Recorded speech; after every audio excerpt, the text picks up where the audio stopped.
Okay. Hey, Gary and Chris. This is the third time I've tried to record this. My computer keeps kicking me off. So it's been a blessing and a curse because I've actually gone over these questions enough times that I think I can actually go through this pretty quick on my third take because I think I know what I want to say this time. First, let me get this out of the way because that's bright in the way. Excuse me. Yeah, I'm burping because I've been drinking. Yay, social drinking.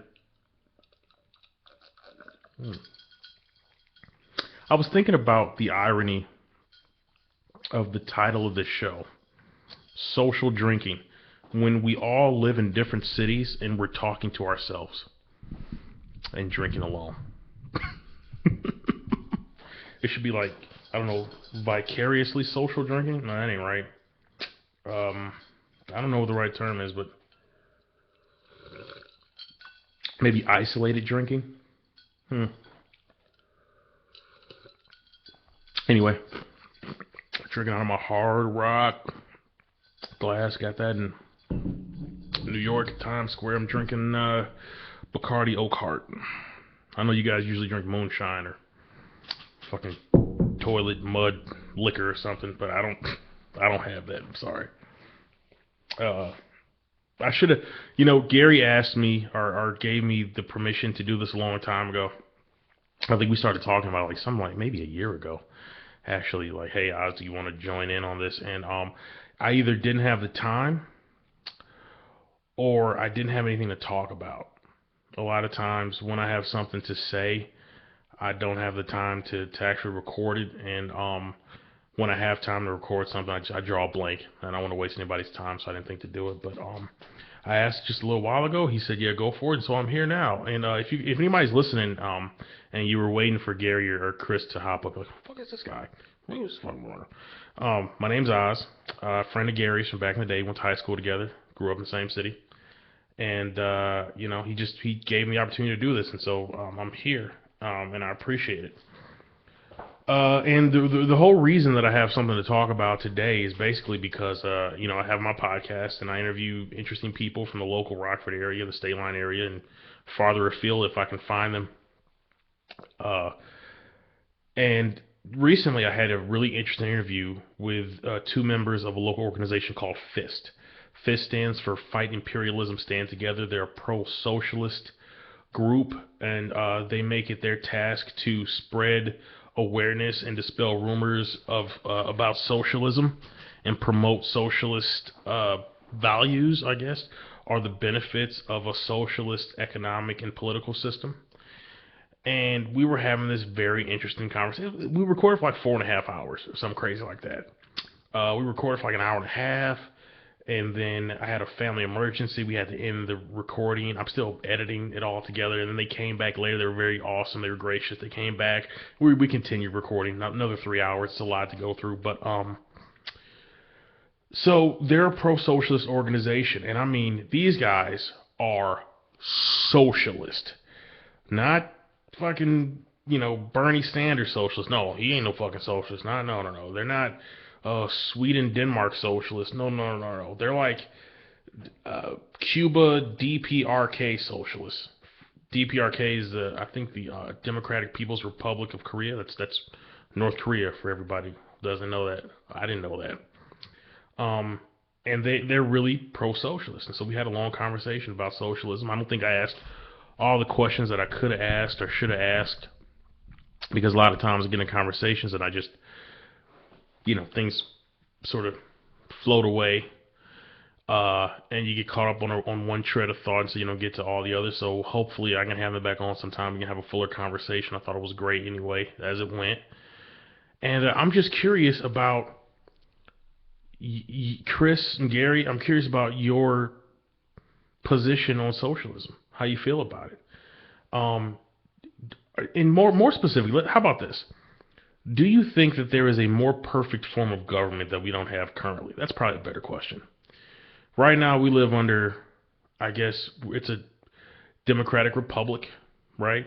Or maybe that's not the right phrase for it. What kind of government do we live under? it's ostensibly a democracy, but we have electoral college system, so we don't have a popular vote, so it's not a true democracy. It's a Republican system, so we elect representatives to uh, make decisions for us as opposed to directly voting on the issues ourselves. And some would argue that it's sort of like an oligarchy in the sense that we have a bunch of very powerful elite capitalists who sort of monopolize the wealth and monopolize sort of the benefits of our system because they make so much off of it. And while we do, I would argue, because I'm not a socialist, I would argue that the vast majority of people do well underneath that system. You can't help but it's pretty obvious that there are really big inadequacies in the spread of how wealth is sort of distributed in our system. I don't think that's not. I don't think it's weird to say that, right? Like that's.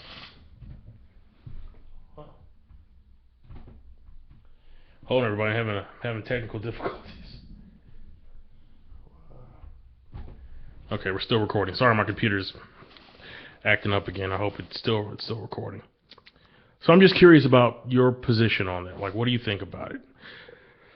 They would say, I think Dylan and Tommy Kavanaugh, Dylan Garcia, they would say that capitalism exists as a tool to allow industrialists and imperialists and sort of the elite, the people who own the means of production in our society and in other societies, to unfairly benefit from the labor of the working class. That will be the rest of us, all the people who don't own the means of production.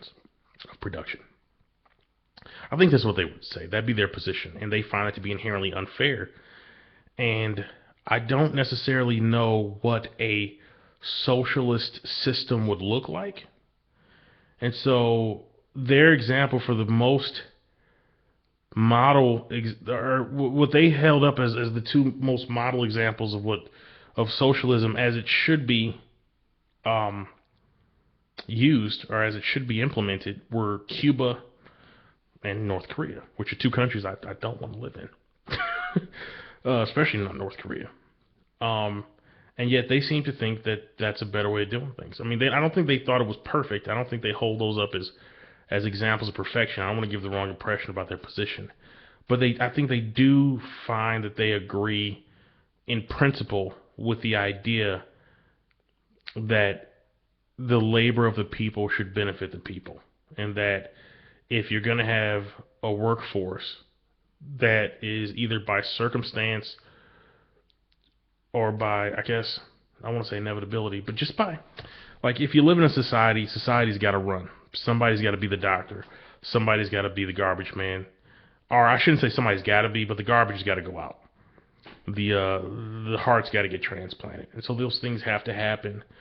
And I think they would want a society in which everyone is benefiting more equitably from the exchange of money, or maybe they don't want an exchange of money. Okay, I'm confused, but I'm curious about your guys' opinion on it, on socialism and capitalism. Tell me what you think, okay? Now, my next question, this is going to be way more controversial, this question that I have, or this topic that I want to talk about. And I want to talk about transgender. I'm going to take a drink real quick. I tried to have this conversation with somebody close to me recently. We didn't get into an argument, but we got into kind of a heated back and forth. And it occurred to me that this is kind of a touchy subject. And if I don't express myself correctly, I could come across as being very bigoted and very insensitive. And those are two things I want to avoid. Because I want to make it very clear that where I'm coming from right now is not a place of insensitivity. And let me say this, because I also want to say I understand why people get a little weary when you start asking questions about certain groups of people who have been marginalized and oppressed and treated unfairly. So I don't blame anybody. If anything I say comes across as being insensitive, please understand that's not my intention, and let me know, set me straight if you could. But I do think that this is a conversation that it's a question that I have that I wanted to ask Dylan about this, because Dylan's a transgender man who was on the show. We talked about it, so I feel okay with bringing it up again because he's not shy about the topic. He's not weird about it. And I didn't want to talk too much about it when he was on the show, because that's not what they came to talk about. First of all, it'd be rude to be like, hey, yeah, you can't talk about socialism. I thought let's talk about some personal shit all day. But I had a bunch of questions. I couldn't get to them. But also because I didn't want to come across as rude. And I didn't want to like put a spotlight on somebody that he didn't necessarily come for that. But I found that the more I thought about it, I realized when I met Dylan that Dylan was the first person I've ever met who self-identified as being transgender. And so up until now, the concept, I realized, has sort of been hypothetical inside of my head because I've never actually met a transgender person. And I was curious about what that means. Like, what does it mean to be transgender? Up until this point, if you'd asked me, I would have said, well, a transgender person is someone who's born in the wrong body. They were born in a female body or a male body, but they are actually the opposite. That's not what they are. They're actually a man or a woman, or that's what they self-identify as. And that seems like a good answer, but the more you think about it, the less complete an answer it actually is. And I guess maybe it's just for me, but I am curious, and so maybe by asking this question, you guys can set me straight. I feel like I'm beating around the bush. Let me just get to it. Basically, when I thought about it, what I realized is I personally can really understand. Like, I never, even as a young kid, I didn't get what was so weird about people being gay.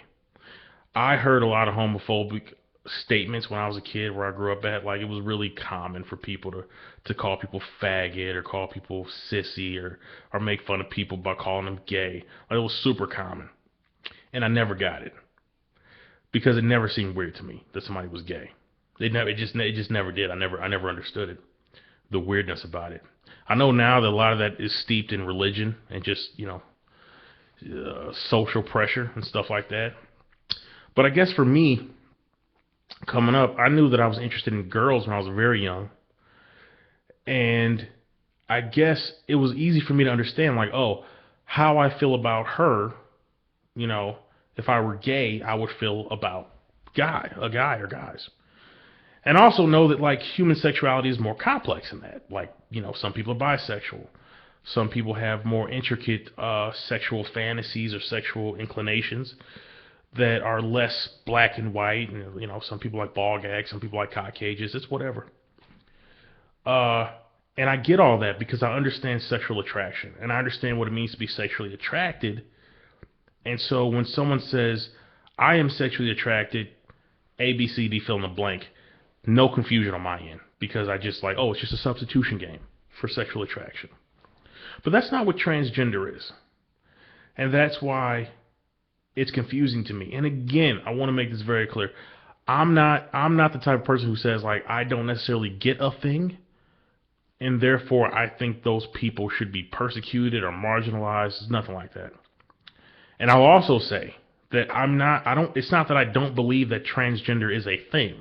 I want to be very clear about that, because there are too many people who self-identify as transgender, and it's not necessarily an easy thing to do to be open and transgender in a society that's predominant, or that historically is very unfair to people who are out, who stand out and who don't fall into certain well-defined boxes. So that's not where I'm coming from.